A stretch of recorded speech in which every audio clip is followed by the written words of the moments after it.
Hey, what's up guys? Čaute všetci, tu opäť Vlado z jazykovej školy Go, kde objavujete svoje anglické ja. Dnes sa naučíme, ako zvládnuť pracovný pohovor v angličtine.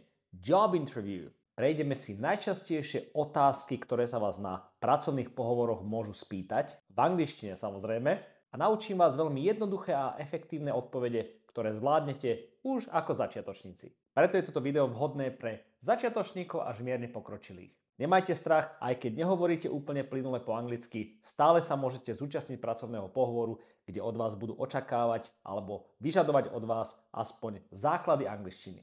Alright, are you ready to get your dream job? Let's get started. OK, hneď prvá otázka. The first basic question is, can you tell me about yourself? Can you tell me about yourself? Čiže môžete mi povedať niečo o sebe. Toto je typická otázka na pracovných pohovoroch, ktorá slúži na prelomenie ľadov a pomáha zamestnávateľovi získať lepší prehľad o tom, kto ste. Samozrejme aj vaše skúsenosti alebo záujmy. No a vyskytuje sa na začiatku takmer každého pohovoru. A vymyslel som si meno Steve. Steve, to je také naozaj pekné slovenské meno. Steve, aby som nehovoril stále svoje meno. Môžete povedať: My name is Steve, I'm from Slovakia, I studied marketing, and I worked in a shop and I helped people. Super. Ešte raz. My name is Steve. I'm from Slovakia. I studied marketing. I worked in a shop and I helped people. Môžete tiež doplniť: I like helping people and solving problems.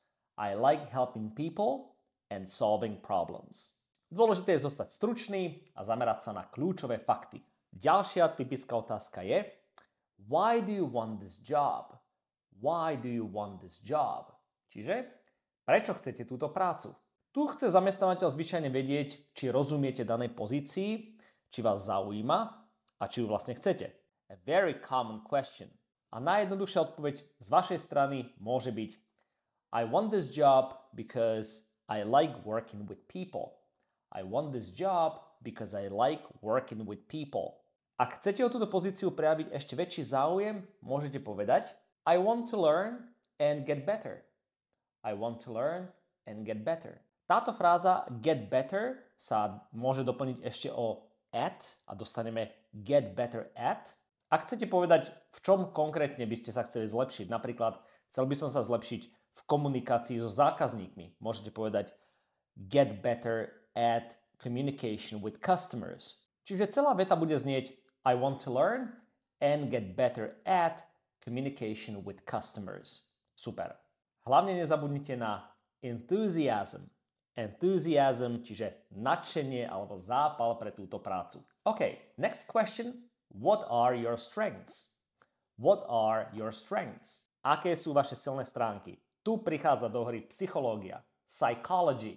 Čiže zamestnávateľ chce v prvom rade vedieť, čo robíte dobre a či budete prospešní pre túto firmu. Jednoduchá odpoveď: I'm good at talking to people. I'm good at talking to people. Tu si pamätajte, že keď hovoríme o tom, v čom sme dobrí alebo čo nám ide, tak používame predložku at. I'm good at something. V našom prípade I'm good at talking to people. Alebo I work hard and I learn fast. I work hard and I learn fast. Ak chcete byť ešte konkrétnejší, môžete povedať: I'm good at helping people and I can work well in a team. I'm good at helping people and I can work well in a team. Opäť, vždy buďte konkrétni, be specific a vždy sa zamerajte na svoje silné stránky, v čom ste dobrí. Hovorte o nich otvorene. Ale nezabúdajte, že tieto silné stránky musia byť relevantné pre danú pozíciu. That's really important. OK? A na túto otázku nadväzuje aj ďalšia otázka. Opak, aké sú vaše slabé stránky? What are your weaknesses? What are your weaknesses? Toto je naozaj veľmi častá psychologická otázka, pretože nie každý je schopný reagovať rýchlo a hovoriť o svojich slabých stránkach. Väčšinou nechcete povedať niečo zlé, nechcete sa strápniť alebo nechcete prezradiť svoje slabiny, ale v podstate dôvod, prečo sa zamestnávateľia pýtajú túto otázku, je, či dokážete byť kritický voči sebe samému, či dokážete odhaliť tieto slabé stránky a či na nich dokážete v neposlednom rade aj pracovať. Ale táto otázka býva pre mnohých uchádzačov náročná. A very difficult question. Jednoduchá odpoveď: I don't know very much about computers, but I'm learning now. I don't know very much about computers, but I'm learning now. Prípadne veľmi dobrá stratégia je pretaviť túto odpoveď do svojich silných stránok. Môžete povedať, sometimes I am a bit slow because I want to do everything perfectly. Sometimes I'm a bit slow because I want to do everything perfectly. Niekedy od vás môžu vyžadovať zručnosti ako Excel alebo Word, ako viete pracovať s takýmito aplikáciami alebo programami vo Windowse. Môžete povedať, I don't know very much about Excel, but I'm learning now. I don't know much about Excel, but I'm learning now. Dôležité je vždy ukázať ochotu, pokoru a túžbu, že sa chcete zlepšiť. Ďalšia otázka, 5. Nebude úplne posledná, pretože mám pre vás ešte bonusovú otázku, ako reagovať na otázku o plate. Tak určite sledujte toto video až do konca. Nezabudnite sa prihlásiť aj na odber nových videí, čím podporujete tvorbu ďalšieho budúceho obsahu. Budem vďačný za každý like, komentár alebo zdieľanie. Okay, next very common question is why should we hire you? Why should we hire you? Vo význame, prečo by sme vás mali prijať. Veľmi častá otázka, very common question, ktorá sa naozaj veľmi často vyskytuje na pracovných pohovoroch. Opäť jednoduchá odpoveď. I'm hardworking. I'm hardworking. I can help your team. I can help your team. Or I want to learn and I want to do my best for your company. I want to learn and I want to do my best for your company.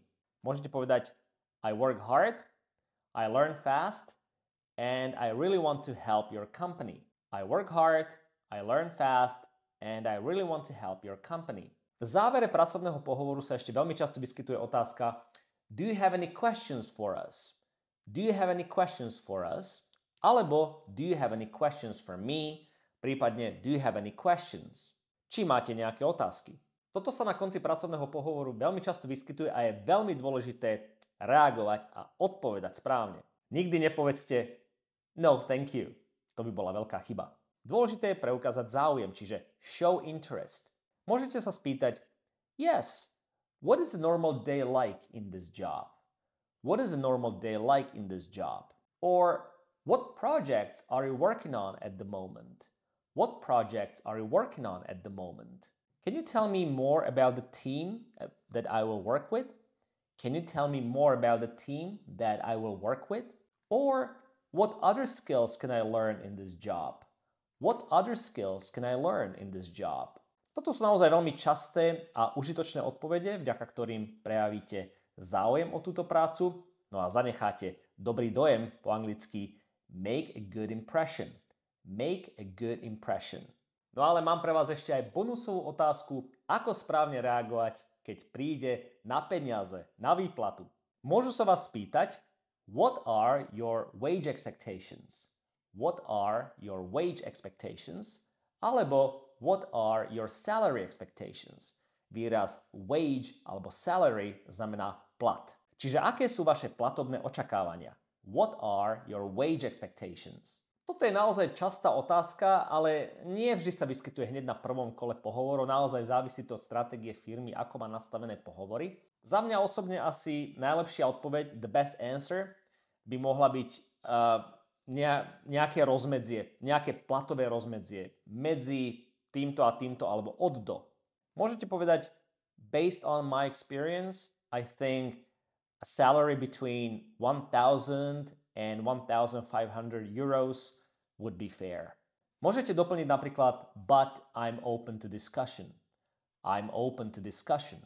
Ak by ste chceli trochu viac vyzvedať alebo dojednať si nejaké lepšie podmienky, môžete sa spýtať, how much do you normally pay for this job? How much do you normally pay for this job? No a získate nejaký lepší obraz, ako sa asi pohybuje plat na tejto pozícii alebo v tejto práci. Čiže ak si nie ste istí, if you're not sure, odpovedzte neutrálne a otvorte priestor na diskusiu. And that's about it for now. Som si istý, že teraz budete pripravení na pracovný pohovor, aby ste získali prácu svojich snov, the job of your dreams. Zanechajte mi komentár, aké sú vaše skúsenosti a pocity z pracovných pohovorov, či sa na nejaký momentálne pripravujete a či tieto frázy a otázky a odpovede boli pre vás užitočné. Ak neviete, ako správne reagovať na nejakú inú typickú otázku, ktorú som vo videu nespomenul, tak mi určite zanechajte komentár, rád vám na ňu odpoviem. Thanks for watching and see you next time. Cheers!